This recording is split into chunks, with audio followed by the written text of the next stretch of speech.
No. TV K Yes.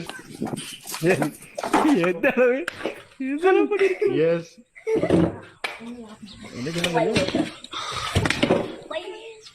TV K Yes.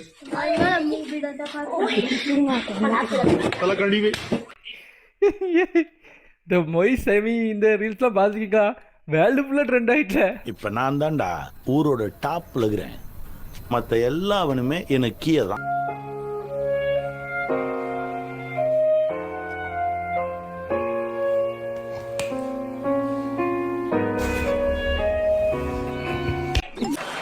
சத்தியமாக எதிர்பார்க்க இது தேவையா? தூங்கி எச்சோட பார்த்தா என்ன பண்ணணும்? எச்சோட லைக் போடுறாங்கள நம்மள மாதிரியே இருக்காங்கள அவன். என்னடா பொழப்புது? ஹாஸ்பிட்டல் எங்கே இருக்குது அப்படின்னு சொன்னால் கமலஹாசன் வீடு பக்கத்தில் இருக்குன்னு சொல்லுவாங்க. இப்போ வந்து காவேரி ஹாஸ்பிட்டல் எங்கே இருக்க, கமலஹாசன் வீடு எங்கே இருக்குன்னு சொன்னால் காவேரி ஹாஸ்பிட்டல் பக்கத்தில் இருக்குன்னு சொல்கிறாங்க. இதெல்லாம் யாரா உன்கிட்ட கேட்டா? தலைவா என்ன சொல்ல வரீங்க?